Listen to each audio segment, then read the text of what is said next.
crítica, una conversación en donde yo los invito a que no se queden con nada en el tintero y por supuesto que si en algo no están de acuerdo o no les parece, lo hagan saber, porque justamente de eso se trata el pensamiento crítico. Entonces voy a en este momento a correr la presentación y compartir pantalla con ustedes.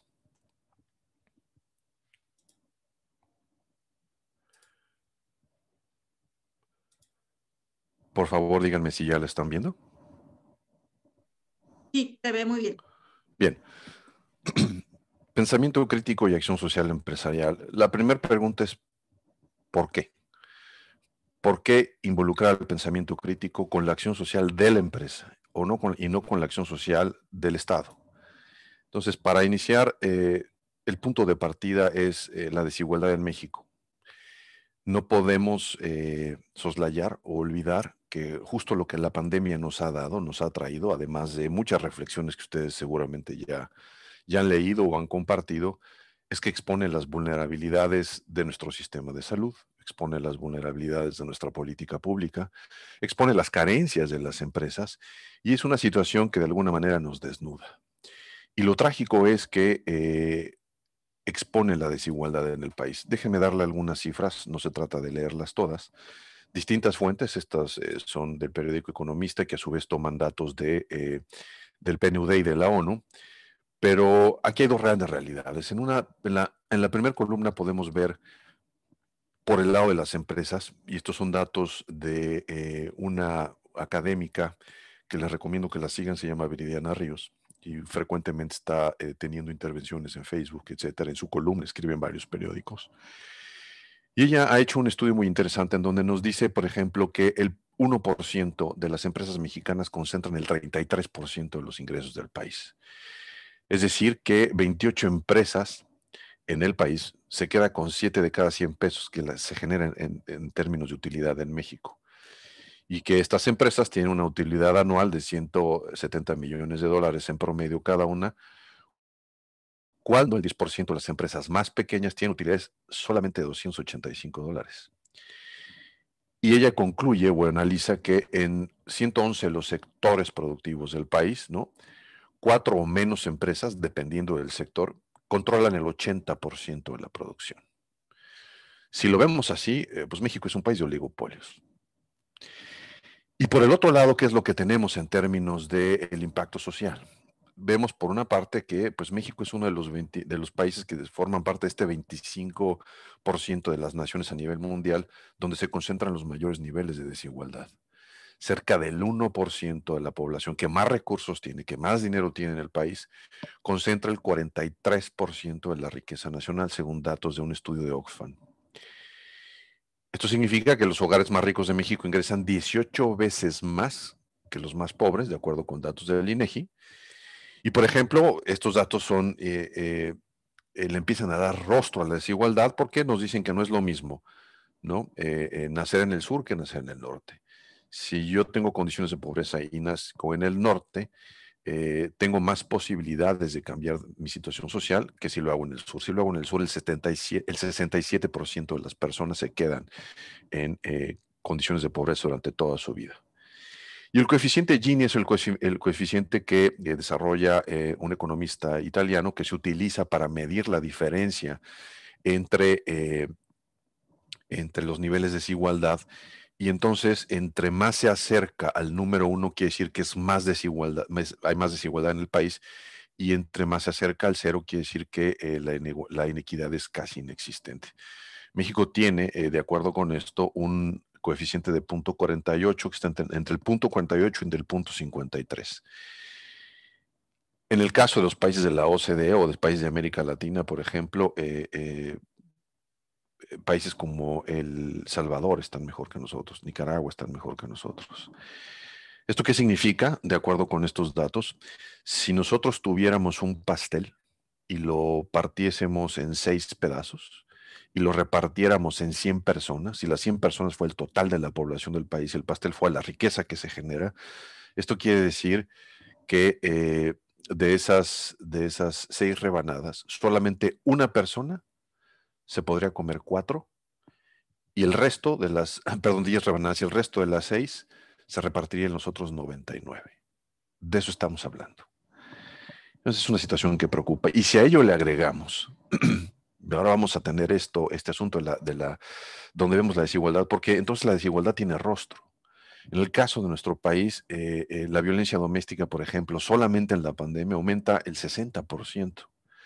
19 de millones de mujeres viven en desigualdad. Los feminicidios, por ejemplo, también van en aumento y hasta abril de este año habían aumentado en el 45%. Si nos vamos al papel que la mujer desempeña en el sector empresarial, podemos ver cómo en espacios de decisión, de gerencias, de direcciones, de puestos ejecutivos, solamente en el sector económico o en la iniciativa privada, eh, las mujeres ocupan un 5%. El 95% son hombres. En el caso de ingresos salariales, las mujeres en México promedio perciben 60% menos ingreso que los hombres, independientemente de la labor que estén desempeñando.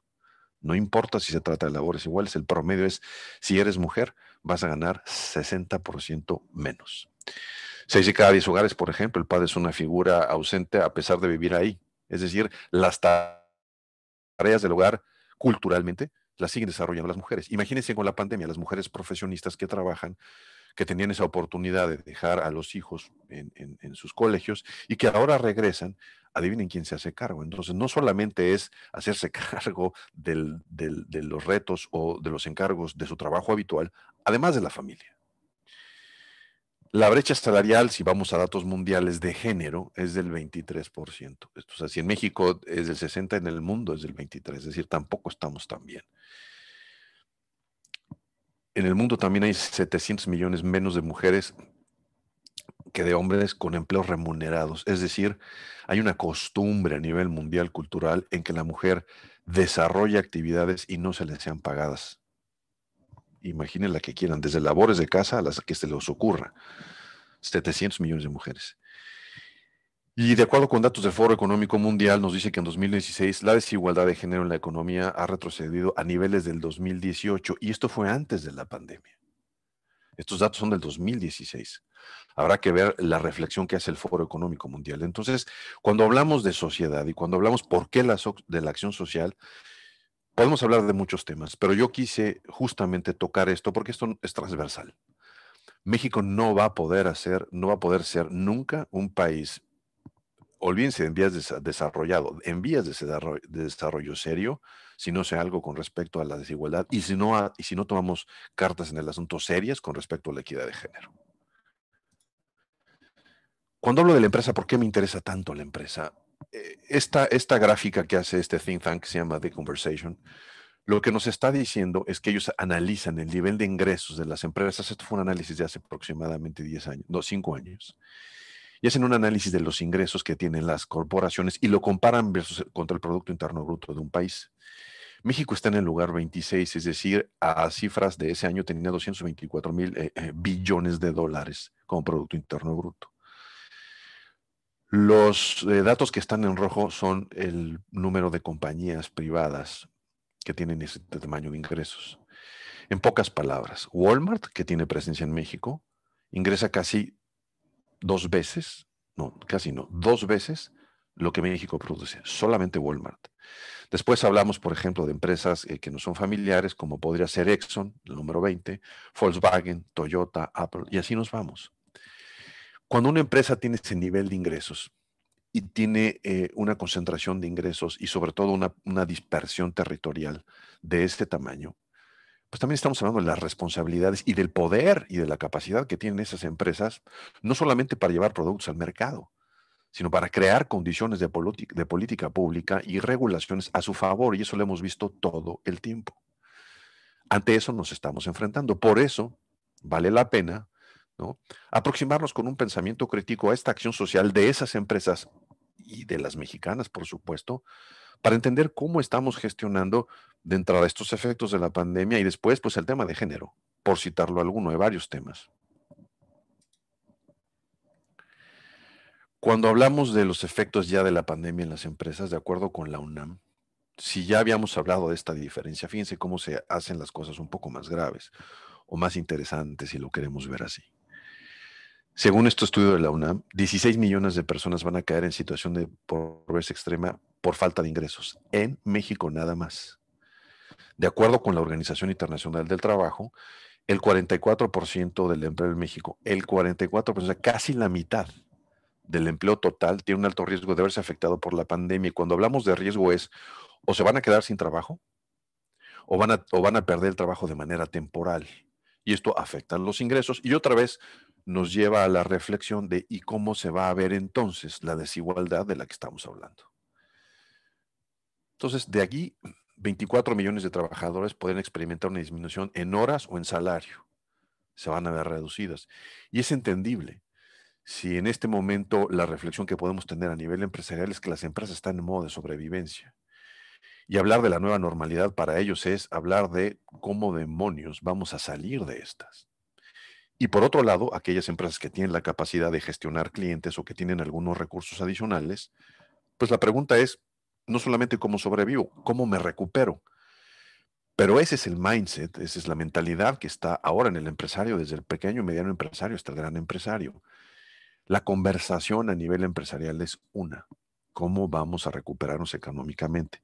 Los temas de salud y los temas de género han pasado no a un segundo plazo, yo diría a una prioridad mucho más lejana, porque la conversación ahora, y es basta que lean los medios ahora que llega esta segunda ola de la pandemia, las reflexiones, por favor, no cierren, la economía se va a venir abajo. Y yo no digo que esa es una reflexión carente de peso o carente de argumentación.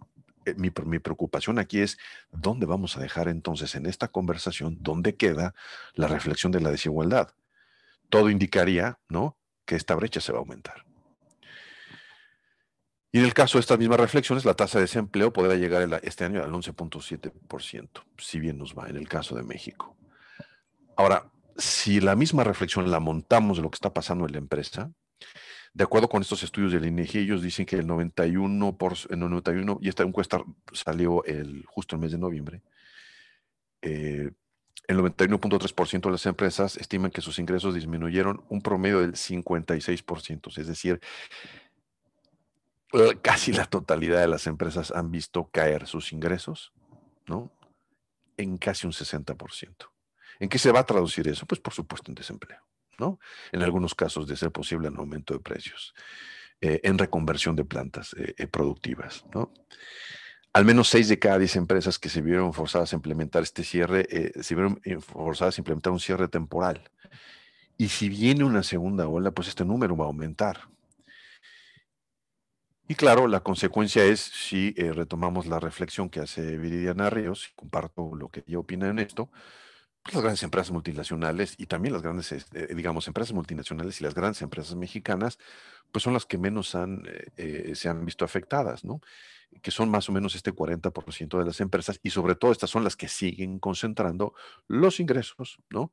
Y en este caso su presencia en términos de acaparación, ¿no?, de las industrias que habíamos visto. Bien, ¿qué hacemos con eso entonces? Si esta es la reflexión, un poco la mirada solamente a este asunto de desigualdad, de equidad de género, como uno de los temas, y dónde están las empresas paradas, ¿cómo utilizamos el pensamiento crítico para producir algún tipo de reflexión productiva? El pensamiento crítico tiene una buena cantidad de definiciones, de recetas, de cocina. En mi experiencia hay 5 principios con los cuales yo me quedo, que yo los llamo son los desafíos. No me gustan las recetas de cocina. Si yo quiero pensar para que yo tenga pensamiento crítico y lo pueda desarrollar, ¿qué capacidad necesito instalarme? Primero necesito una mente abierta. Y una mente abierta que me obligue a abandonar mis convicciones, pero sobre todo, que me ayude a desaprender. Lo que necesito con el pensamiento crítico es desaprender. Todo lo que había creído, ser capaz de ponerlo por un lado y abrir mi mente a aprender otro tipo de cosas. Segundo, y está, digamos, subrayado porque sobre eso quiero hacer énfasis, identificar el prejuicio cognitivo, es esta condición psicológica, social, sobre la cual yo entiendo una realidad. Y voy a entrar más a detalle, pero es fundamental, si quiero tener pensamiento crítico, es desde qué asiento estoy observando el fenómeno, desde qué asiento vamos a observar la acción de la empresa, desde qué asiento vamos a observar la acción del gobierno, desde qué asiento vamos a ver la pandemia. Investigar y analizar Esto es fundamental. No basta con leer una sola fuente de información, ¿no? La reflexión a partir del meme, ¿no? Que tanto se viraliza en estos momentos y ahora pareciera ser que solamente y solamente así, lo subrayo, aprendemos a través de lo que nos llega por WhatsApp o por TikTok o por, ustedes definan la plataforma en la que están. Hay que romper ese círculo vicioso. 4, hay que desarrollar nuestra manera de cuestionar para hacer las preguntas incómodas. Si algo nos ha enseñado la pandemia, además de exponer, ¿no?, estas diferencias y estas vulnerabilidades, como yo les comentaba en un principio, hay que hacernos las preguntas incómodas. Algo distingue al mexicano, y esto en una conversación que tuve hace algunos días con una amiga uruguaya que reside en México y quiere a México y tiene hijo mexicano, en una conversación yo le decía, a ver, desde tu experiencia de extranjera, cuando llegaste al país, ¿qué fue lo que te llamó la atención de este asunto del ser mexicano? Le dije, con toda honestidad, no se trata de juzgar a nadie, hay que decirlo. Y su comentario me llamó mucho la atención, además yo coincido con eso. Me dice, mi primera sensación fue de decepción. Ustedes no son lo que dicen que son, ¿no? Este asunto de ser solidario, yo no lo vi, ¿no? Y entonces era un asunto de ser solidario nada más en tiempos de temblor, de terremoto. Pero de ahí en fuera no existe. Por ejemplo, ¿no? Este asunto del servicio del mexicano es muy servicial, sí, pero solamente si hay una propina de por medio. Entonces me dice, a mí me llamó la atención que para recoger la basura de mi casa cuando yo la sacaba, que fue una anécdota que me contó, ¿no? Pues el señor de la basura no hacía nada si yo no le daba una propina extra. Entonces es parte de nuestra cultura. Entonces nos movemos a través de, sí, del dinero. Entonces este asunto del servicio, el servicio lo pagas, lo compras, pero no lo entendemos así y no lo vendemos así. Entonces, si no tenemos este tema de autocrítico, no vamos a ser capaces de hacernos las preguntas incómodas. Y en este caso, la pregunta incómoda es, ¿de veras los mexicanos somos tan serviciales como decimos que somos? Claro que hay unas virtudes enormes del ser mexicano, pero si no atendemos aquello que realmente tenemos ahí olvidado, pues entonces no vamos a progresar. Y el quinto es hay que organizar la acción, porque si esto se queda en conversación, no llegamos a ningún lado. Pero si esto también se queda en una acción personal, en este asunto de arréglate tú la vida, y entonces si no hacemos colectividad, tampoco vamos a cambiar. O sea, aquí necesitamos multiplicar la acción. Bien. Cuando hablaba de los prejuicios cognitivos, aquí hay una lista enorme, hay alrededor de 60 prejuicios cognitivos probados, desarrollados, comentados en círculos académicos y empresariales. Y quiero concentrarme en tres, porque estos tres nos van a ayudar a formar este pensamiento crítico y entender qué está pasando con la empresa y su acción social. El primero es el más famoso de ellos y el más común, que se llama sesgo de información. Y el sesgo de información nos dice que vamos a escuchar y a buscar las fuentes de información, preferentemente de aquello que confirma nuestra preconcepción. Entonces, si a mí me gusta un platillo con ciertas características, voy a buscar información sobre ese platillo que refuerce que ese platillo es lo mejor. Si estamos hablando de política, pues sí, claro. Y entonces vemos cómo las conversaciones polarizantes, ¿no? La manera de argumentar no se salen de ahí. ¿Por qué? Porque la fuente que yo utilizo es la fuente que va a reforzar mi convicción. Y no somos capaces de romper ese círculo. Y entonces, si queremos analizar lo que está haciendo la empresa con pensamiento crítico para ayudarla a mejorar, pues la pregunta es, bueno, ¿cuáles son las creencias que estoy buscando reafirmar? ¿Estoy yo desde el lado por empresa o estoy desde el lado por Estado? ¿Soy de los que creen que la empresa lo soluciona todo o soy de los que creen que la empresa lo echa a perder todo? ¿O soy de estos neutrales? ¿Dónde me encuentro? O sea, ¿cuál es el sesgo de información que yo tengo, de confirmación, perdón, que yo tengo al respecto? Segundo, la prominencia. Y esto es muy interesante porque la prominencia es este asunto de tener una tendencia a avalar o validar la empresa, la persona, el dicho, la información por sus características más reconocibles. Entonces, ¿esto qué quiere decir? Quiere decir que si fulano de tal, porque es doctor, pero ¿y si es doctor en una universidad extranjera de estas que nos gusta presumir, Harvard, etcétera? Nada más por ese hecho, todo lo que diga va a ser cierto. Es decir, el señor no se puede equivocar. O si el señor es funcionario público, o es el director general, o es el CEO de una empresa, solamente por el hecho de su cargo, de la responsabilidad que tiene, de esa característica reconocible, entonces Lo que diga va a ser verdad. Y no somos capaces de cuestionarlo. Y el otro es el más importante, para mí el punto ciego. Y es que no soy capaz de reconocer los propios prejuicios o sesgos que yo tengo. De esta lista de 50 o de 60 es en qué momento, con qué prejuicios estoy enfrentando el fenómeno. Si no soy capaz de reconocerlo, pues difícilmente voy a ser capaz de construir y de observar el fenómeno de manera crítica. Entonces la pregunta ahí es, ¿dónde están mis puntos ciegos? Para analizar a la empresa, si utilizamos estas categorías que les mencionaba, sobre todo en los puntos ciegos, y esta confirmación de lo que yo tengo como creencias, la empresa es una especie de yin y yang, y no solamente la empresa, cualquier institución tiene claroscuros. Lo podemos ver como mi fuente de ingresos, la puedo ver como es una generación de riqueza, la puedo ver como genera conocimiento, o es el origen de mis inconvenientes, o es un ente que solamente depreda recursos naturales y económicos, o es la fuente de todo origen de abuso y de engaño. Si yo tomo la conversión con un individuo y entonces analizo todo lo que circula en las redes sociales de un individuo hablando de lo bien que la acción social de su empresa hace al mundo, la pregunta que hay que hacernos o aplicando el pensamiento crítico es, ¿desde dónde está haciendo ese comentario? Pues lo está haciendo porque es empleado, desde su fuente de ingresos. Como decimos comúnmente, no va a patear el pesebre. Eso es exactamente lo mismo que preguntarle al mesero cómo está la sopa que vende su establecimiento. ¿Qué creemos que nos va a contestar? Oiga, ¿y aquí el pollo cómo está? ¿Qué esperamos que nos diga? ¿Muy malo? No, no, muy malo, señor, por favor, váyase de este restaurante. La verdad es que somos un poco mediocres. No lo va a hacer. Entonces, me parece que la pregunta es hasta ingenua. Si le preguntamos a alguien que está esperando, por ejemplo, una utilidad municipal, por ejemplo, pues está esperando que la empresa pague impuestos. Es para él es una fuente de riqueza. Si le preguntamos al accionista, ¿no? Para él es una fuente de riqueza.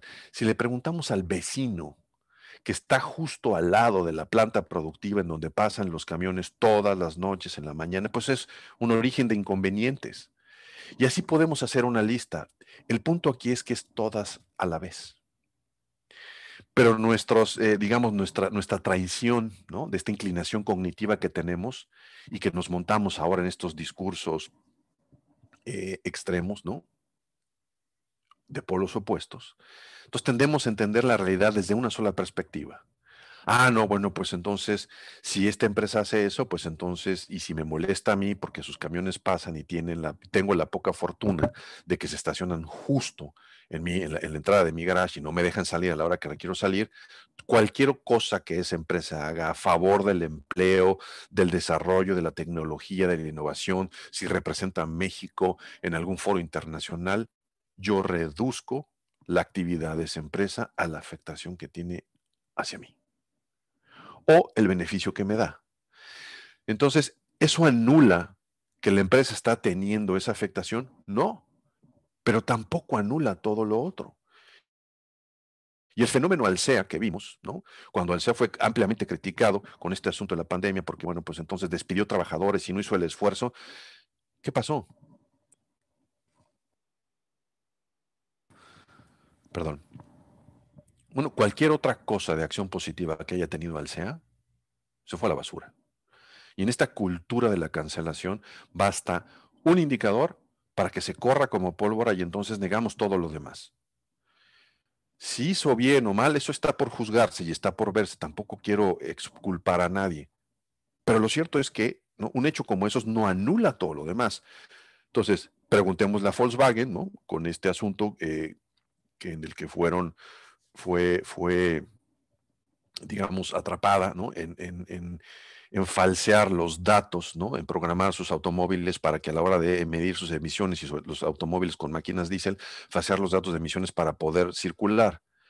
Entonces se hizo de manera deliberada, es un gran engaño. A través de este fenómeno, Volkswagen ha sido la empresa que en niveles históricos ha sido la más multada en el mundo por esa situación.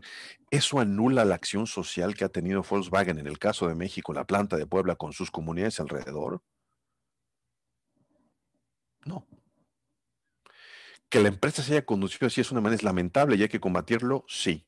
pero que a partir de eso, o al revés, vámonos, si yo me pongo como un empleado defendiendo la empresa, ¿qué es lo que voy a decir? No, bueno, lo que pasa es que nosotros ayudamos a la comunidad. Espérame, eso tampoco exculpa, ¿no?, el comportamiento muy poco ético que acaban de tener. Por eso el pensamiento crítico nos ayuda a balancear y encontrar, ¿no?, estas posibilidades de reflexión para hacer algo con ello. Cuando hablamos de la dimensión de la empresa en su acción social, hay que entender muy bien su dimensión interna. Y esa dimensión interna tiene rostros y tiene este nivel de compromiso con todo lo que huela a social. Me acuerdo que hace alrededor de 20 años, cuando entré a trabajar, me incorporé al mundo corporativo. Una de las reflexiones que era esa, a ver, yo soy politólogo por profesión y lo digo así, por deformación. Y cuando entré a trabajar a esta empresa, pues uno de los comentarios que me hicieron fueron, bueno, tú que te dedicas a ese tema de lo raro, de lo soft, pues dedícate a qué, pues sí, a las áreas de comunicación, a las áreas, ¿no?, que no están en el mundo ingenieril, en el mundo de negocios. Esa fue una conversación hace más de 20 años. Esa conversación sigue, ha cambiado, pero sigue ahí. Y cuando uno instala este tipo de cosas y le toca tocar piedra, picar piedra, vemos cómo se enfrentan los niveles de compromiso justamente en cómo entiende la empresa y cómo se relaciona con este fenómeno social. Y en concreto, la desigualdad manifiesta en la equidad de género. Entonces, voy a hablar de los niveles del menos responsable o del menos compromiso. El menos compromiso es el equipo directivo. Inclusive hoy, en el caso de, y sobre todo las empresas mexicanas medianas a grandes, está en proceso de maduración. Cuando hablo del compromiso del equipo directivo es que esto lo viven, lo respiran. En serio, hay testimonio de eso. No solamente nos quedamos en la apariencia del acuerdo, del panfleto de mercadotecnia, ¿no?, que se queda en la conversación y en la narrativa para vender la reputación de la empresa. No. No hay un activismo de los CEOs o miembros del equipo directivo. Y este es un fenómeno que ocurre muchísimo en México y en países de América Latina. En el caso de Europa, tenemos al CEO, Danone y otras empresas, motivado por lo que ustedes quieran, por un riesgo, por quedar bien. Pero vemos a los CEOs siendo activistas al respecto. Ellos toman la bandera y dicen, vamos a, y entonces escogen algún objetivo social y lo empujan. Permea no solamente en la cultura de la empresa, sino hacia afuera. Son embajadores de ese. En el caso de México no ocurre y de empresas mexicanos menos. Las empresas extranjeras, en el caso de México, con presencia en México, dependen de sus directrices corporativos y eso sí, son los que más hacen. Entonces ahí tenemos los casos como Unilever y Danone, que por cierto no tengo ninguna relación, no tuve, no tengo ninguna relación con ninguna de las empresas que estoy citando, para ser muy claro, ¿no?, y para evitar, ¿no?, un prejuicio cognitivo. Y en el caso de las empresas, la motivación es preferentemente exógena. Y hablo de las empresas medianas y grandes. Es decir, si tengo algún riesgo, hago algo. Si mi competencia me está ganando mercado, hago algo. Si el gobierno me presiona vía regulación, hago algo. Si no, no voy a mover un dedo, porque eso me cuesta. Ese es el criterio que hoy todavía priva. En el caso de los empleados se involucran con entusiasmo, ¿no?, pero normalmente está vinculado a la cercanía con el fenómeno. Es decir, si soy un empleado de una planta del estado donde se encuentra esa planta y el fenómeno me toca, me involucro. Y también hay una participación, pero depende, ¿no?, de qué tanto esa participación es estimulada por la política y las condiciones laborales del lugar donde trabajo. El famoso tema del voluntariado. Entonces, en algunas empresas el voluntariado es a cuenta de horas laborales, en algunas no. Y vamos, y el trabajador llega y dice de una manera, bueno, a ver, me estás pagando por hacer esto y además quieres que yo haga esto y esto y no me lo vas a pagar. Y si lo vemos en condiciones de desigualdades, perdón, pero yo tengo otro trabajo afuera con el que tengo que complementar mis ingresos, no puedo entrar a este tipo de condiciones, aunque me encantaría, ¿no? Porque no me las pagas. Y ahí hay una discusión enorme en si se debe de pagar, si no se debe pagar, si se monetiza, se pierde el sentido. Perderíamos, digamos, toda la mañana en esto, pero en los hechos estamos hablando de eso. Y quiero concentrarme en los responsables, porque realmente estos son los héroes a los que hay que apoyar. Héroes y heroínas, sobre todo. El 90% de aquellas personas en las empresas en general, no importa su tamaño, que son quienes empujan esto dentro de la empresa, libran las batallas, tratan de convencer a los mandos directivos, a sus pares, a que participen, a que es importante tener un respeto a la naturaleza, etcétera, etcétera, etcétera. El 90% son mujeres. Son muy pocas las empresas, no son más del 30% las que tienen áreas específicas que se llaman de responsabilidad social, de sostenibilidad, de lo que sea. Estas labores están dispersas en la empresa y normalmente caen en el área de recursos humanos, en el área de comunicaciones, en estas áreas de lo soft, de lo no ingenieril, de lo no de negocios. Sí ha habido una evolución en el nivel de preparación, es decir, en el fenómeno que yo observé, quienes entrábamos en estos es quien teníamos antecedentes en las áreas de humanidades. ¿Por qué? Pues bueno, pues es que lo social, a eso huele, pues entonces tú que tienes estos especie de pecado de origen, pues dedícate a eso. Pero hoy se ha profesionalizado. Hoy ya hay licenciaturas y maestrías que toman diversas áreas del conocimiento y que se dedican a esto. Y la cuestión que aplaudo. Y entonces ahí vemos cómo hay esta migración en el bagaje de conocimiento de quien está al frente de las empresas en esto. Pero aquí hay un punto flaco. Este es el talón de Aquiles de esta conversación entre todos estos profesionistas que los conozco muchísimos de ellos y son admirables, se parten el lomo. Han hecho las cosas, o sea, estos van a contracorriente siempre. Estas personas adolecen de una preparación en el enfoque de negocio. Es decir, las explicaciones sobre los impactos sociales tienen que ver más con su propia convicción y por eso me regreso a estas trampas cognitivas, porque entonces la construcción de su narrativa es solamente desde su narrativa. Entonces le estamos haciendo bien a la sociedad porque la sociedad le hace bien, cierto. Pero eso al director de finanzas no le hace ningún sentido, no le mueve ningún músculo. Mientras a él no le hablemos cómo esto financieramente impacta, no vamos a llamar su atención. No va a pasar. Si queremos tener la atención, entonces hay que hablar de riesgos, hay que hablar de impactos, de pérdida de mercado, y esa parte de la traducción aún falta en el lenguaje. Todavía está por complementarse, se está construyendo, pero esto hace que la acción social empresarial tarde más en madurar. Hoy hay grupos empresariales muy interesantes que se están organizando. Hay una asociación que se llama, que es la NEI, una asociación distinta que está surgiendo en Nuevo León, que está que está buscando empujar lo que tiene que ver con las pymes y está tratándose de marcar una diferencia frente a la empresa grande y ellos. Su reflexión es meramente económica. La reflexión social todavía no entra ahí y es entendible. Entonces la pregunta que nos tenemos que hacer es, bueno, si estas personas, los responsables, ya están ahí, ¿cómo le hacemos? ¿Cómo les ayudamos a que incorporen este pensamiento económico financiero para que traduzcan su trabajo y lo pongan en la mesa para que tenga un nivel de adopción más rápido?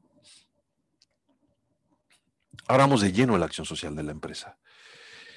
Lo que vemos hoy es que hay un franco impulso a la agenda de sostenibilidad, es decir, este es un, esta es una agenda que la Organización de las Naciones Unidas, que la ONU pone en la agenda desde 2015, diseña los objetivos 2020, dice, bueno, estos van a ser los objetivos, 17 objetivos, los pone en la mesa y se arma toda una conversación. En términos positivos, se desarrolla un gran esfuerzo de comunicación política y de mercadotecnia y en términos negativos, desde mi punto de vista, aplicando justamente la reflexión crítica, es solamente se está trabajando para la foto. Discúlpenme, ¿no? Así es. Entonces tenemos que se firman convenios, que haya acuerdos, hay compromisos, Presidencia de la República, las grandes empresas, Consejo Coordinador Empresarial, la Organización Mexicana de Hombres de Negocios, todos están de acuerdo, ¿no? Todos se toman la foto, sus respectivos representantes dicen, nosotros ya comulgamos con esto, financian foros, qué bueno. Siempre es bienvenida esa reflexión. El punto es, no nos va a dar tiempo. ¿Qué más vamos a hacer además de hablar? Entonces las preguntas es, bueno, si esta conversación ha sido tan útil, si hay el compromiso con estos Agenda 2030, ¿por qué entonces no se han alcanzado las metas? ¿Por qué si partimos las metas de cumplimiento y vemos que ya estamos 5 años de diferencia y los 10 años que nos faltan, ¿por qué si hacemos números vemos que no vamos a llegar y no estamos haciendo nada al respecto? Alguien dirá, porque la pandemia nos puso un alto, cierto, pero también la cultura.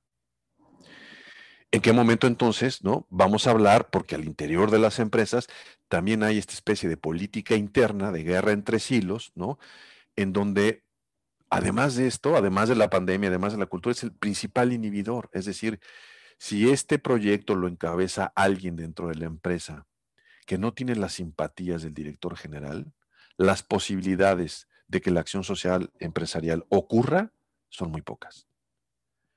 Y he visto cómo en grandes empresas corporativas de clase mundial, de estas que nos, como mexicanos, nos orgullecemos de que existan porque nos representan a nivel mundial, toda una estrategia social se detuvo porque alguien de un puesto mayor no le pareció, no le caía bien la persona que ejecutaba esto y entonces todo se detuvo. Se le puso nombre, este es el proyecto de fulanita, perfecto, no lo hacemos. De eso estamos hablando. Cierto, se revitaliza la agenda social empresarial. Hay muchas cosas que están sucediendo y todas son positivas. Tenemos una evolución de niveles de compromiso. Pero vuelvo a lo mismo. O sea, cuando nosotros revisamos, por ejemplo, esta carta de acciones que propone el Consejo Coordinador Empresarial y uno la lee, uno dice, bueno, está bien para salir del paso. ¿Qué sigue? ¿Cómo le vamos a decir al Consejo Coordinador Empresarial aplicarle la reflexión crítica, el pensamiento crítico para decirle, me encantó que esto lo hayas hecho en el 2019, vamos a entrar al 2021, ¿qué has hecho al respecto? No quiero otro comunicado para que me digas que, estas son nuestras grandes ideas. ¿Qué has hecho? ¿Dónde están esos avances? Hay, por ejemplo, otra vez, en el caso de Nuevo León, una iniciativa que se llama Iniciativa de Capitalismo Social, que responde, ¿no?, a esta especie de crítica en la cual se encuentra todo el modelo, justamente porque ha sido incapaz de resolver las necesidades de los más necesitados y de ampliar las brechas y las diferencias salariales y por lo tanto la desigualdad. Entonces, en respuesta a eso surge esta iniciativa. Hay que apoyarlo, por supuesto, pero otra vez, ¿no? Esto es un fenómeno multidimensional. Entonces, ¿qué preguntas hay que hacer? ¿Cuáles son esas preguntas incómodas que hay que poner en la mesa? A ver, ¿estamos montados en una moda o realmente ustedes están proponiendo un cambio de paradigma? Porque si están proponiendo un cambio de paradigma, es decir, repensar el modelo capitalista en serio, esto suena interesante. Pero si es una moda en donde nos vamos a quedar en la foto y en la comunicación superflua, ¿qué hacemos? O hay que preguntarle a las empresas, a ver, ¿estás sacando tú esto porque ahora tienes un gobierno distinto, cuya narrativa, nos guste o no nos guste, que ese no es tema de esta conversación, tenga razón o no tenga razón, es una narrativa que se inclina a lo social? Y si algo tiene esa narrativa es que el pobre lo pone en el centro de la conversación, el pobre y la corrupción.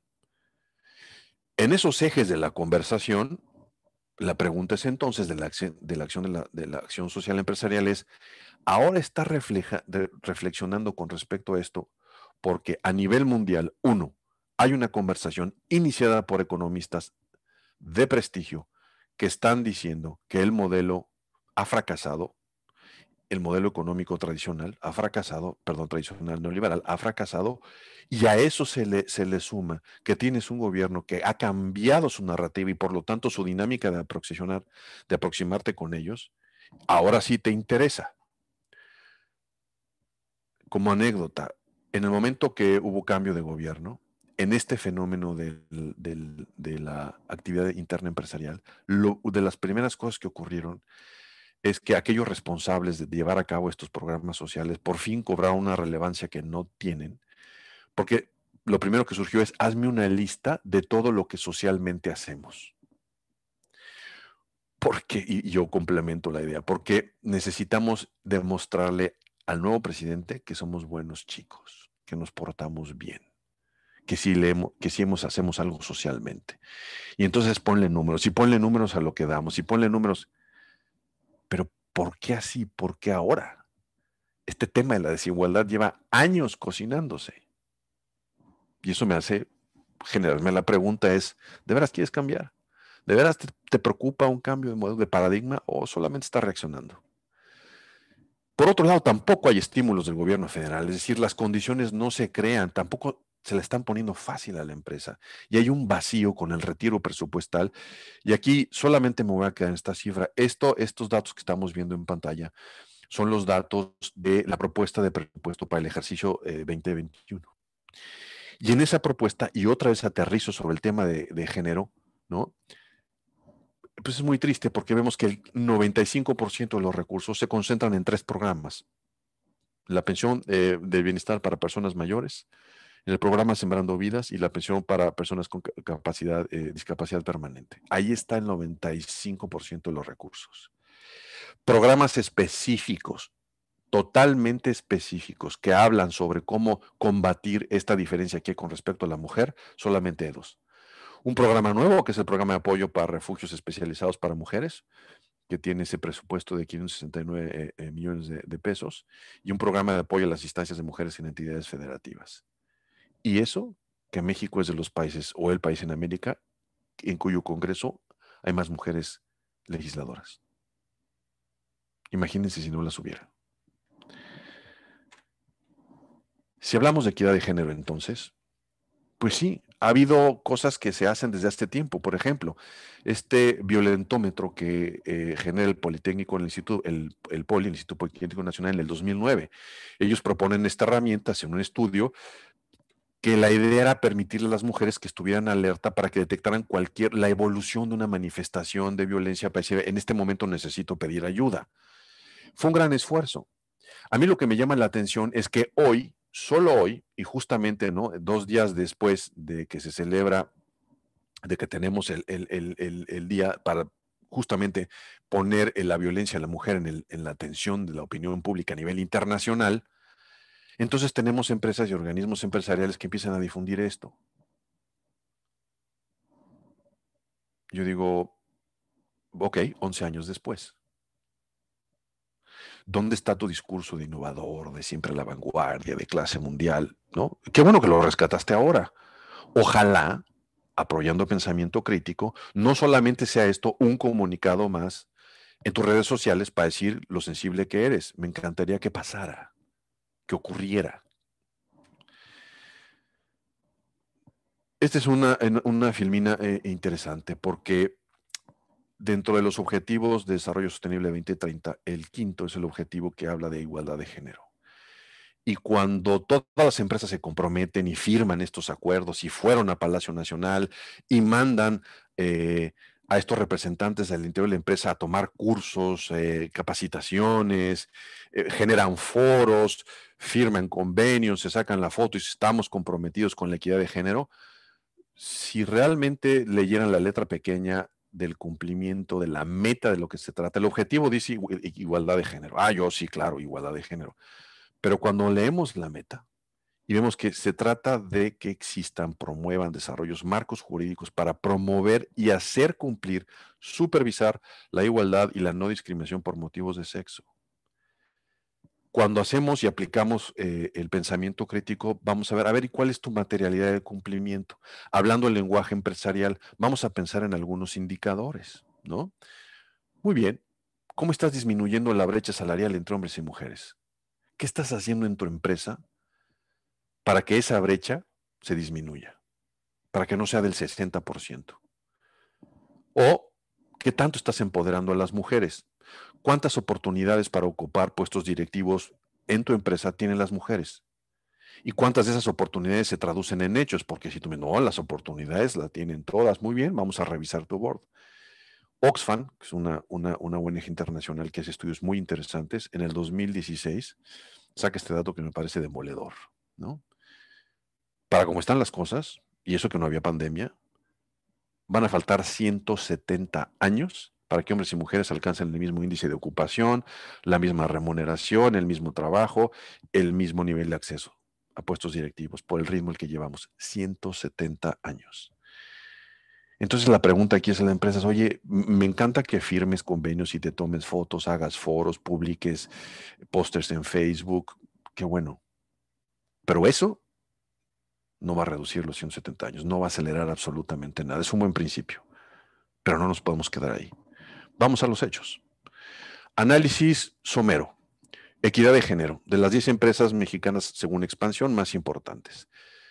Se comprometen con las ODS, todas ellas, en sus discursos, en sus páginas web, de acuerdo a su información, sí están comprometidos con los Objetivos de Desarrollo Sostenible. Con los principios del Pacto Mundial de la ONU, sí, los guiones es no encontrar la información. Pero cuando hablamos de equidad de género, ¿no? ¿Están comprometidas? No, sí, nos comprometemos, etcétera. Bueno, a ver, vamos a las pruebas. Porque si analizamos la equidad de género solamente desde esta perspectiva cegada de vamos a analizar lo que dices, lo que promueves, utilizando tu sesgo informativo, es decir, me lo dices porque eres empleado, en pocas palabras, te estás comportando como, ¿no? El mesero que me dice que el menú del día es buenísimo. A ver, necesito pruebas. Esto nada más es una fotografía de acuerdo a sus consejos directivos hasta el día de ayer. Es posible que hoy hayan cambiado. Pero ahí está el balance. O sea, en el equipo directivo entonces tenemos, para el caso de FEMSA, ¿no? Del lado izquierdo tenemos el número de mujeres y del lado derecho el número de hombres y en el centro el total del equipo directivo. Entonces, en el equipo directivo, así está la balanza. Solamente Grupo México tiene 3 mujeres en un equipo directivo de 7. Siguen siendo minoría. Pero vean los demás. Eso sí, agarremos sus informes de responsabilidad social empresarial y son una maravilla. Es más, hasta bonitos están, ¿no? Y reportan de acuerdo a indicadores internacionales. O sea, es muy riguroso ese proceso. Pero otra vez, vamos a los hechos que importan. ¿Hay avance? Sí.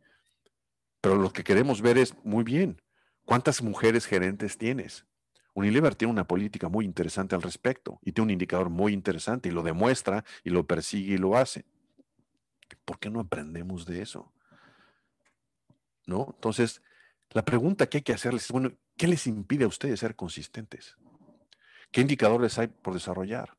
Regreso al caso del Consejo Coordinador Empresarial. Veamos, ¿no? La plantilla de personas que hoy por hoy, ¿no? Tienen los más altos cargos dentro del Consejo, de su equipo de directores y de las comisiones. Solamente hay una mujer. Una. Y acaban de llegar. Y esto está ahí. Entonces, el poder de convocatoria y la credibilidad que tienen cuando de repente nos hablan de estos temas, se viene abajo, porque no hay consistencia. Veamos los medios de comunicación. ¿Los medios de comunicación han difundido temas de equidad de género? Absolutamente sí, todos. Es una materia a comunicar de manera obligada. Si quieren estar en las noticias y formar parte de la opinión pública, lo tienen que hacer. Por lo tanto, pues no me sorprende que en temas de equidad de género todos lo tengan.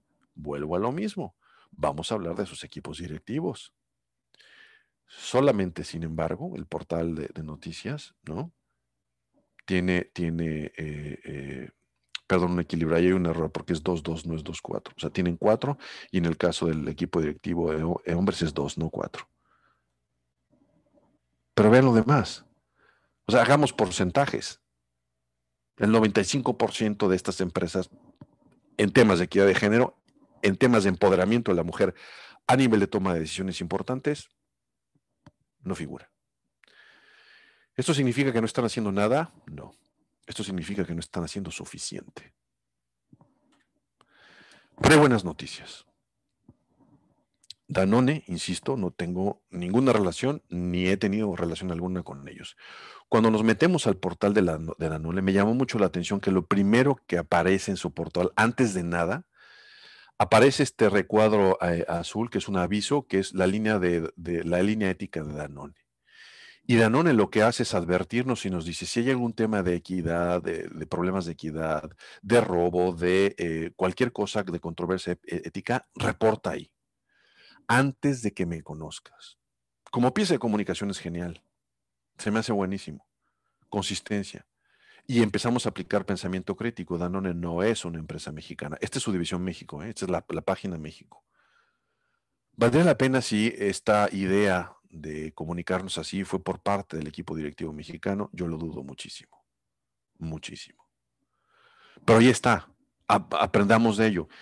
Y en lugar de criticar por criticar, porque cuando hablamos del pensamiento crítico es ahora tiremos todo, soltemos la bomba de hidrógeno para que mate todo y no quede nada. No, no, no, no. Ese no es el principio del pensamiento crítico. Es construyamos con eso. Aprendamos a mejorar. Ayudémosle a la empresa también, porque la pregunta es qué hacemos como sociedad. ¿Y por qué no entonces hacemos estas preguntas? A ver, Danone, ¿cuáles han sido tus errores de implementación más significativos? ¿Dónde te has equivocado más y qué has hecho al respecto? ¿Cómo gestionas tus controversias? Si tienes un problema serio, por ejemplo, un problema de que el favorito del director cayó en un fenómeno de acoso sexual o de corrupción, ¿funciona tu línea ética? Y si sí funciona, ¿qué haces? ¿No? ¿En qué y cómo influye la alta dirección de operaciones en México para gestionar esto? ¿Cuántas de las cosas innovadoras y que están a tono con lo que este país necesita han sido propuestas por el equipo de México? ¿O te han llegado y entonces lo tienes que hacer? ¿Cómo mides tus impactos? Porque si mides los impactos, sino yo beneficio a tanto número de fuentes como hacen la gran mayoría de las empresas en México, cuando vemos sus reportes de responsabilidad, lo que nos dicen es número de impactados. Y entonces digo, ¿qué es esto? No, pues es que son los que asistieron a mis capacitaciones. Entonces es el número de asistentes. Porque si estamos entendiendo la asistencia como el impacto, entonces, hasta antes de la pandemia, hoy, la industria que más impacta al mundo es la industria del streaming. Y entonces Netflix es la empresa socialmente más responsable porque pues tiene muchos asistentes. Digo, si queremos utilizar la reducción al ridículo para entendernos. Entonces, ¿cómo lo mides? ¿No? ¿Qué tipo de indicadores estás utilizando? Y ahora sí nos montamos sobre esta parte que les decía, esta pieza de la ecuación que le falta todavía a nuestros compañeros que están dentro de la empresa, que están empujando esto y que hay que hacerles todo el reconocimiento. ¿Cuál ha sido el balance entre tu inversión en este tipo de actividades sociales versus contribución al clima organizacional? ¿Cómo apoyas las ventas? ¿Cómo apoyas el posicionamiento de marca? Para empezar a entender ese puente de comunicación, decir, muy bien, hay que hacerle bien al mundo, pero también al negocio. Porque si algo me queda claro, y no tengo duda, es que ante el retiro del Estado, ante la precariedad de la política pública, ante la complejidad de la política partidista que no se entiende, ¿no? Ante lo complejo y lo arraigado de la corrupción, la empresa está llamada a tener un rol distinto socialmente. Este asunto de a mí no me tocaba, yo solamente le doy respuesta a mis accionistas, me parece que hay que repensarlo. Finalmente, ¿qué podemos concluir? Primero, yo los invito a abandonar la narrativa polarizante. ¿Por qué? Porque la narrativa polarizante no construye absolutamente nada. Justamente nos ancla y nos deja ahí y hace que nuestras preconcepciones cognitivas se hagan eternas, que no las abandonemos jamás. Y para eso, pues yo les recomendaría como conclusión que hay que recurrir a fuentes de información diferentes. Cuando alguien conmigo conversa y me dice, mira lo que tengo, a ver, nada más dime, ¿no? ¿Cuál es el periódico que lees? Si es que lees periódicos, ¿no? ¿Cuál es o sea, ¿en dónde te informas? ¿Por qué no te informas, ¿no? De otro medio distinto al que te informas? Nada más para formar criterio. Y hay que entonces también construir conversaciones con quien tiene un punto de vista distinto. O sea, ¿cuántas veces nos seguimos hablando al ombligo? Platicamos entre los que nos gusta lo mismo porque nos sentimos cómodos, porque otra vez regreso a esta deficiencia cognitiva, ¿no? Nos gusta tener esas conversaciones porque nos reforzamos a nosotros mismos, porque platicar con alguien que piensa lo mismo que yo refuerza lo que creo. Así no vamos a llegar a ningún lado. Segunda conclusión, cuestionar siempre por principio. Y cuestionar no es destruir, ¿no? Hay que quitar ese mito. Pero hay que educar el cuestionamiento. O sea, tienes que tener preguntas educadas. No es un asunto de no me gusta y entonces explícame. No, a ver, vamos a tratar de construir esto y podernos aproximar mejor al fenómeno. Y hay que educarlo para hacer esas preguntas incómodas que nadie se quiere hacer. ¿Y por qué no has dado los resultados? ¿Por qué no utilizas este indicador? ¿Por qué si estamos comprometidos con la ONU, con los Objetivos de Desarrollo Sostenible, por qué ninguna empresa levanta la mano en México y dice, a partir de tal, de aquí al siguiente año, yo le voy a mejorar el nivel y me voy a garantizar en 3%? Porque eso incrementa mis costos, ¿cierto? Porque ahorita no puedo pensar en eso, ¿cierto? ¿Y cuándo lo vas a hacer? Y entonces hay que empezar, desde mi opinión, a cuestionar los grandes mitos. Estas narrativas que están ahí, que están como verdades dadas intocables, ¿no? Casi mitológicas. La empresa, las empresas son lo mismo. Si hablamos de iniciativa privada, entonces lo mismo es una pequeña empresa, una gran empresa. No es cierto. No es cierto. Las pymes y las pequeñas empresas son otra realidad en el país, tienen acceso a menos recursos, sus capacidades de innovación son menores y, ¿no?, representan mucho más fuerza laboral y mucho más parte del Producto Bruto, Producto Interno Bruto. Entonces, no son lo mismo.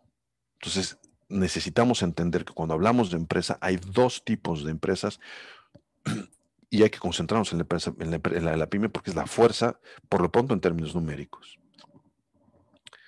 Otro de los mitos geniales, la empresa y el mercado se autorregula, y esta es una de las mentiras más grandes que hay y que tiene una carga ideológica enorme. Baste ver la cantidad de ejemplos que hay, tangibles, de empresas que cuando no se les regula, ¿no?, de repente hacen lo que quieren y entonces tenemos estos grandes fraudes. Volkswagen, Overdrecht, Siemens, la que quieran. Y empresas que en teoría, ¿no?, son muy reguladas y tienen una cultura muy apegada a la legalidad y miren lo que pasa. Ven la oportunidad y lo hacen. Entonces, este asunto de que se autorregulan no existe. No queremos autorregulación. La autorregulación nos ha demostrado lo contrario. Tampoco queremos sobreregular. No estoy yo sugiriendo, entonces necesitamos un Estado que se meta en todo. No. Solamente que empezar a hablar de este asunto, de que la empresa se regula sola. Y el otro, y el que más nos da miedo, ¿no? Y aquí regreso a esta reflexión que me hacía mi amiga uruguaya. La sociedad es impoluta. Y entonces la sociedad es transparente, no comete nada, ¿no? La sociedad no tiene ningún tipo de comportamiento falto de ético. Pero cuando nos enteramos que los repartidores de camiones en ciertas áreas del país, ¿no?, no entran a repartir producto, el producto que ustedes quieran, sino dan el diezmo social que en la comunidad les exigen ciertos líderes amañados, pero finalmente validados por la sociedad, porque, pues quieres vender aquí, pues me vas a tener que entregar tantas cajas de pan, tanto refresco, tanta agua, y te chantajeo. Sí, claro.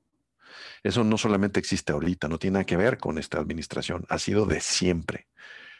Y podemos explicarnos que las condiciones de pobreza, de desigualdad, es una manera, es ilegal.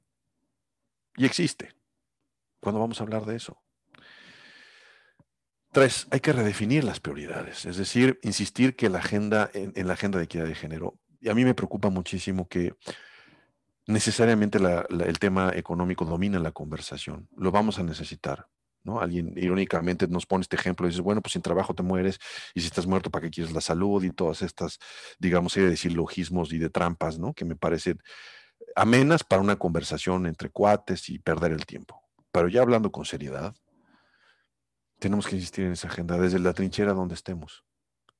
O sea, los números son aterradores. La diferencia que hay entre hombres y mujeres es brutal.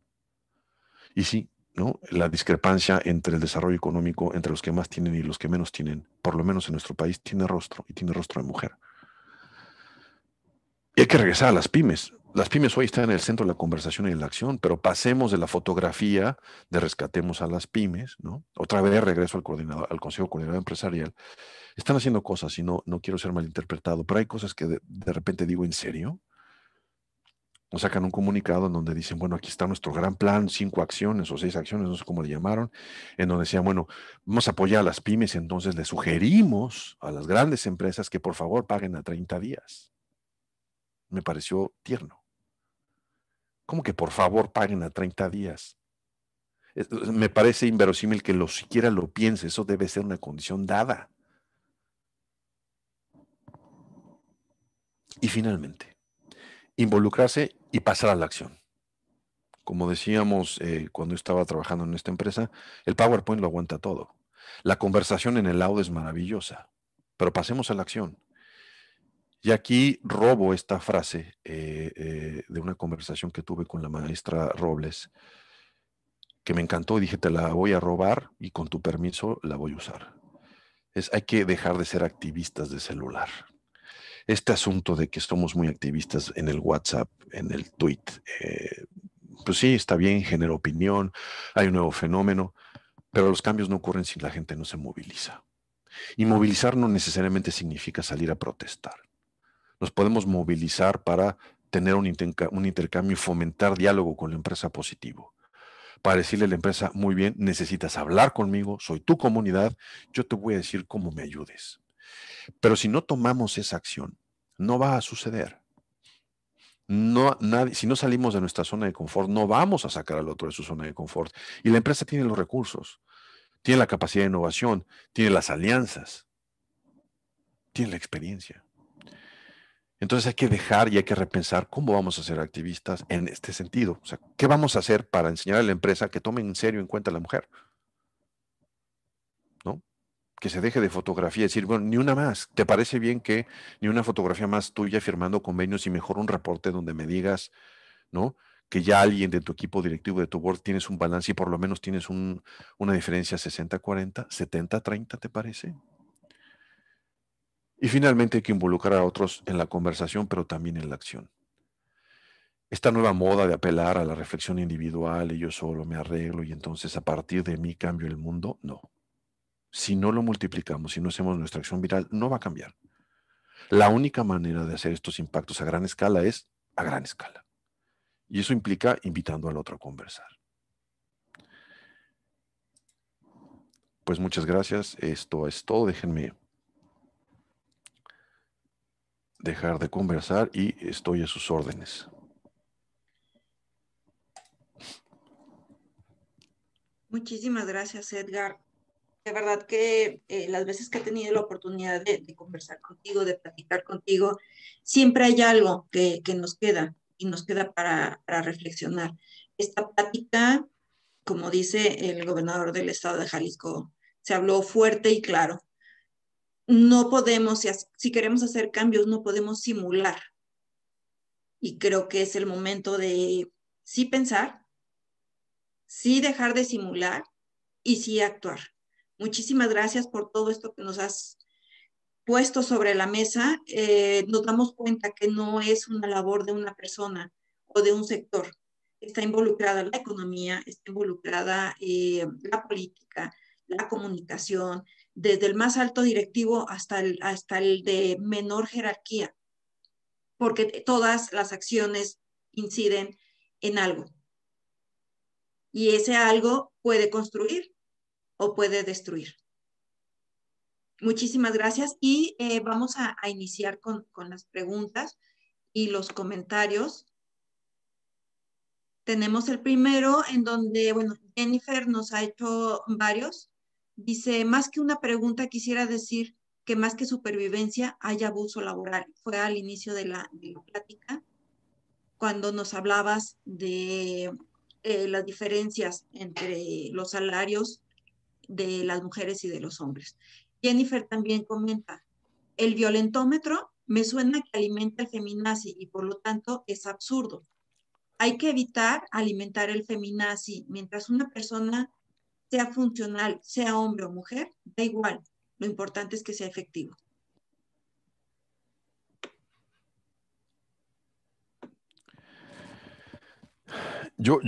Apliquemos el pensamiento crítico, ¿no? Es cierto, ¿no? Hay abuso, pero no podemos juzgar con el mismo rasero todo. Entonces, ¿el abuso es siempre? No estoy tan seguro. ¿El abuso existe? Por supuesto que sí, ¿no? Y justamente es la gran crítica que varios premios Nobel han hecho al respecto. O sea, ha habido un incremento y esto le llaman economía rentista, ¿no? Te extraigo el valor y es a partir de ahí en donde yo me quedo con la parte del valor que te toca. Sí, no hay, la conversación ética y la conversación de derechos humanos no está presente a la hora de repartir utilidades. No, no está. La pregunta es qué hacemos para que exista. ¿Cómo nos movilizamos para que ocurra? O apostamos a que esta conversación, ¿no?, llegue a la reflexión de quien se reparte utilidades y entonces decide en algún momento hacerlo. Y cito un ejemplo. Eh, eh, Roundtable Business es una organización que tiene, es un think tank que concentra a los hombres de negocios más importantes de Estados Unidos. Y ellos el año pasado lanzaron un comunicado haciendo una reflexión diciendo que consideraban que era hora, era momento en que las empresas pensaran en que no solamente le deberían de dar respuesta a los accionistas, sino a varios stakeholders. Y generó un revuelo. Quienes lo vieron de manera positiva lo abrazaron y dijeron, ya ven, qué tan importante es. Y quienes lo criticaron Dijeron, no, es que si tú te concentras en todos, no vas a ser capaz de darle respuesta a nadie y entonces vas a perder el objetivo de la empresa. Y él quien dijo, pues esto es solo una estrategia de propaganda. El caso es que la semana pasada en la ONU hubo otra vez un foro sobre derechos humanos y se le preguntó al CEO, en este caso, que es el CEO de Chase Manhattan Bank, uno de de los bancos más importantes, que es el presidente del Business Roundtable, oye, pues esto lo sacaste hace un año, ¿qué han hecho al respecto? ¿Cómo han avanzado? Porque pues me encanta tu comunicado. Búsquelo por internet, tu respuesta fue, pues eso, ¿no? Evidenció que lo único que se está trabajando es justamente para eso, para crear una sensación de que esto importa. Pero si no hay más presión, si no hay este activismo, si no lo sacamos del Twitter, no va a pasar nada. Y entonces es cierto, ¿hay un abuso ahí? Sí, puede ser que sí. ¿No? En el caso de todas, no me atrevería a decir lo mismo, pero pasemos de la crítica, vamos a la acción. Y en el segundo caso, el violentrómeno y el tema del feminismo, hay que entender que hay distintos tipos de feminismo. Y el feminazi, el aspecto feminismo hace una definición denostada por cierto grupo con cargas ideológicas. Entonces, si hemos de ser serios, hay que tomar dos pasos atrás para decir, no lo estoy desconociendo, vengamos de dónde viene y entendamos la carga ideológica que tiene. Pero hay muchos tipos de feminismo. Y entonces, una vez analizando, la pregunta sigue siendo válida. Con violentómetro o sin violentómetro, ¿de qué manera vamos a cerrar esa brecha? Porque la brecha existe y esa no es ideológica, ¿no? Muy bien. Eligio te pregunta, ¿faltará en México un proceso de conformación de cultura ética que comience en las escuelas primarias y que se refuerce con el cambio de actitudes en los adultos empresarios? Me parece muy atinado lo que acabas de decir, Eligio. Yo no me iría a la escuela primaria, yo me iría a la familia. La manera en que nosotros reforzamos esto y la manera en que cada institución trabaja a favor de esto. ¿Se trata de ponerle toda la responsabilidad a la familia? No. Se trata de ser consistentes, de que desde la familia empiece, se refuerce en los colegios, se refuerce en la empresa, se refuerce en cualquier institución. Es decir, la equidad, como la democracia, es un problema de todos. No es un asunto de la política pública nada más. Entonces, ¿qué hacemos en nuestras medidas? ¿No? O sea, no sé cuántas veces hemos visto a padres de familia en la primaria yendo a los eventos de competencia deportiva de sus hijos, ¿no? De repente extralimitarse y no tener, digamos que las actitudes más éticas posibles porque de lo que se trata es que mi hijo gane. O si yo voy a hacer cola para recoger a mi hijo, pues no me importa si hago dos o tres filas, en el caso de que tenga la posibilidad de recoger a mi hijo, no me importa. O sea, el comportamiento ético va desde ahí, pero me encanta lo que dices, porque la ética tiene que estar, habrá que regresar a ese punto. Si nosotros observamos los países desarrollados a los que les va bien en la pandemia, a los que tienen desarrollo económico, hay algo que los caracteriza y que tiene como denominador común, y es que tiene una sociedad civil organizada y madura. Me parece que en el caso de México, nuestra sociedad civil todavía tiene mucho camino por recorrer, pero yo coincido con tu comentario, pero yo miré más atrás, es desde la familia. Y no es un asunto de, ya fue la familia, entonces los demás no nos hacemos cargo, no. Cada quien tiene un pedazo por cumplir y lo mismo en la empresa, ¿no? Muy bien. Cuauhtémoc dice, entiendo que para desarrollar el pensamiento crítico debemos aprender a descubrir, manejar, desarrollar fuentes de información. ¿Puede recomendar alguna que usted conozca? ¿Cómo descubrirlas? ¿Usted cree que hay suficientes fuentes de información?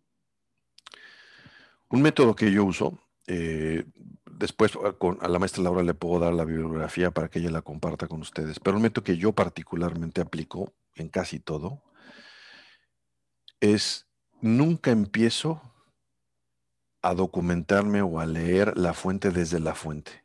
Empiezo con sus críticos. Por ejemplo, si hay algún texto, ¿no?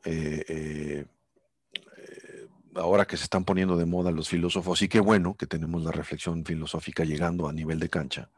Por ejemplo, este filósofo israelí, Noval Yuval Harari, que se puso tan de moda con su libro Homo Sapiens, eh, o el libro de cualquiera de estos economistas que está hablando sobre la crisis del capitalismo, lo que yo hago primero es leer la crítica a ellos. Y con eso yo me genero una posición para decir, si lo leo y no soy capaz de entender, es posible que yo, mi propia prejuicio, diga, bueno, no, sí le entendí, pero no le entendí. Como no soy capaz de decirme a mí mismo que no pude entenderlo, pues entonces me quedo ahí. O peor aún, busco la lectura que resuena con mis convicciones. Y entonces, si estoy en contra de, voy a buscar solamente lectura que hable en contra o a favor. Por eso es importante, yo lo que hago es leo primero los críticos para decir, ah, esto es lo que se dice este pensador, y entonces sí leo. Y lo mismo ocurre con los medios y con las notas. Es una recomendación. Segunda recomendación, no le hago caso, bloqueo todos los memes que me llegan. Todos. Desinforman. No hay uno que sea capaz de construir. No hay uno. El meme está hecho para eso. Desde el que me hace pasar un rato amable, pero si se trata de informar, o sea, para mí, cuando yo tengo una conversación seria con alguien y entonces su punto de referencia es un meme, pierde toda la seriedad. Y bueno, entonces te informas a partir de memes, para empezar, ¿no? Muy bien. Ricardo de Tech Milenio dice, gracias por esta reflexión y por todos los datos que se compartieron. Saludos a todos los que hicieron posible esta transmisión. Judith también felicita por la ponencia. Nos quedamos con grandes reflexiones. Gracias, UNIVA, por la oportunidad de este tipo de evento. Belén Mejía, ¿cuál será la clave para identificar nuestros puntos ciegos? Dos cosas. ¿Qué es lo que más te molesta y qué es lo que más defiendes? Si lo que más defiendes, y cuando digo defiendes, le pones emoción a la defensa. Y entonces estás en una conversación y no, pero es que, y entonces lo defiendes y de repente te quedas sin argumentos sólidos y entra la emoción en juego, ahí tienes un punto ciego. O al revés. Si alguien habla de, ¿no? Por ejemplo, déjenme utilizar un caso absurdo que está de moda porque acaba de ocurrir, pues esta conversación sobre Maradona, ¿no? Entonces teníamos los unos que lo glorificaban y entonces resulta, y los otros no, bueno, pues es que era su vida personal. Dependiendo de la emocionalidad con la que se tenían las conversaciones, bueno, ahí tienes un punto ciego. O estás absolutamente a favor, estás absolutamente en contra. ¿Y cómo identificamos que son puntos ciegos? Porque no le damos cabida a otra reflexión. Entonces, si estoy a favor del futbolista y lo demás no me importa, ahí tengo un punto ciego. O estoy en contra de la persona y por lo tanto no concedo nada de lo que se haya logrado deportivamente, también tengo un punto ciego. Entonces son como dos pistas, ¿no? ¿Qué es lo que más me molesta y cómo lo defiendo y qué es lo que más apoyo y cómo defiendo? Y ahí nos vamos a dar cuenta. Y vale, o sea, hay que ser intelectualmente honesto siempre. O sea, cuando uno inicia una conversación, uno tiene que decir, a ver, yo me sitúo aquí. Desde esta palestra, pues, y habrá quien esté de acuerdo y habrá quien esté de acuerdo, pero ese asunto de presumirse neutral, la neutralidad no existe. Muy bien. Y por último, Anónimo nos comenta, felicidades a Edgar Rodríguez, excelente conferencia, gracias por compartirnos sus conocimientos y en lo personal, la oportunidad de concientizar y cuestionarnos en esta realidad para lograr cambios reales. No, gracias a ustedes. Edgar, de verdad, muchísimas gracias. En nombre de la Universidad del Valle de Atemajac, de la maestra Beatriz Guadalupe Cheveste García de Alba, que es la directora de nuestro plantel, de tu servidora y de todos los que estuvimos aquí escuchándote, muchísimas gracias. Espero que sea la primera de muchos. Hay muchos temas que tocar. Esta es solamente una introducción a todo lo que podemos realizar de manera conjunta. Gracias a ustedes, estoy a sus órdenes, gracias por abrir estos espacios.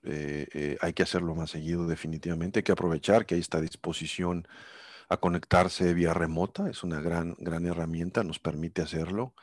Y ojalá y esto no se acabe, ¿no? Que no sea parte solamente de una currícula académica, sino un ejercicio cotidiano en nuestras vidas, porque desde como yo lo veo, la duda es el principio del conocimiento. A partir de que uno duda, se genera el conocimiento y creo que hoy lo necesitamos. Entonces, gracias de nuevo a ustedes por la invitación y ojalá yo haya podido contribuir a alguna de sus reflexiones futuras, pero sobre todo de sus acciones. Muchísimas gracias y a todos nuestros asistentes les recordamos que todavía nos falta una conferencia más, sería el 10 de diciembre. Por favor, estén atentos a nuestras redes sociales En ese tema será específicamente sobre tanatología, para cómo sobrellevar todo lo que hemos perdido durante este año, desde familiares, la libertad, el trabajo, relaciones de pareja, todo lo que conlleva la pérdida y cómo asumirlo. Los esperamos el 10 de diciembre a las 10 de la mañana y pues les deseamos un excelente fin de semana. Muchas gracias, Edgar. Muchas gracias a todos. Que estén muy bien, hasta luego. Gracias, hasta luego. Gracias.